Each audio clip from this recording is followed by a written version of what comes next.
This is Matt from the Comic Hall and Roundtable Discussion, and I wanted to get this one in quick while I was cruising. I saw the news that Jonathan Majors has accepted the role as Kang the Conqueror for the upcoming Ant-Man 3. And of course, I wanted to say, we told you so.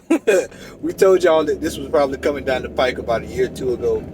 And for those who are interested in if you can still find these books at relatively decent prices if you look hard enough. A lot of people hadn't really got the news yet. So, but Fantastic Four 19 is his first appearance, but not as Kang the Conqueror. It's can't think of the name of it right off now. It starts with R, but that'll be a good one to pick up. But if you're trying to pick up Avengers 8, I believe it is the first appearance of Kang the Conqueror. That one's going to cost you a pretty penny, but you can look and still find under $200 if you look. Now, as the best shape, best grade, you're probably not going to find it at a really expensive, a really good price. That's going to be within you can grab it. You're going to wind up having to pay at least $2,000 to $3,000 for a high grade version of that book. But you can find a couple of modern appearances. He does pop up in a lot of modern appearances. And there's one in particular I can't think of right offhand. That's an Avengers issue where he comes back, which is a big deal. But you might be able to just trying to get myself situated here. You might be able to find that.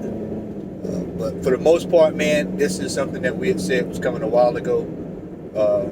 And expect a lot more announcements like this from Marvel, because there's still, people forget, we're still in the pandemic, and people are still going to be looking at putting out information as time goes on. So there's going to be a lot of people that will be in the MCU that's going to be popping up, because they're not in, they're still producing, they're still working on stuff, so they still have to come up with storyboards and ideas. So characters are going to probably get tossed around, but for the most part, man, I keep telling y'all, and I'm telling y'all again, get the Eternals books while you can, especially those after number 1.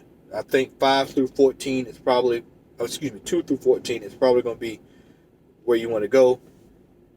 As some of you all saw this weekend, me and Larry did a lot of a lot of stuff in the dollar bins and digging around and shopping. And that's what you're going to have to do. You're going to have to get up and go look for these books. That's if you're trying to collect on that side of things. Al did a video that went up this morning about do you.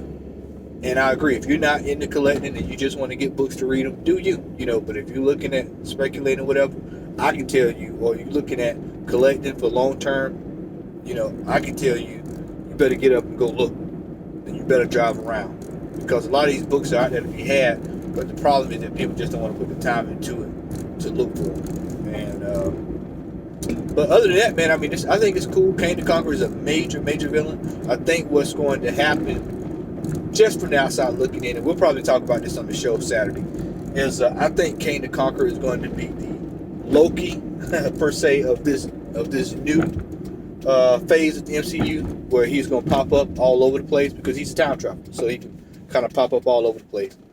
But he's going to be a major villain, and like I told y'all, I'll say it again, all signs point to Galactus and possibly Doctor Doom as being the major baddie this go around. So I would go ahead, man. Anything that remotely in that sphere, I would go ahead and pick it up, man. Go ahead and grab it while you can.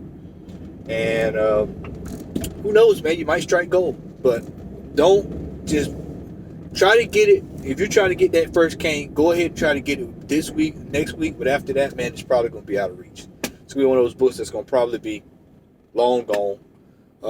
And I paid $45 for one at the Atlanta Comic Con 2 years ago. So I mean, it just kind of just shows you how fast this thing works. So if you see these books, man, and they're at reasonable prices, please, by all means, go ahead and grab it. So, but with that, man, I'm going to hop off so I can focus on what I need to focus on.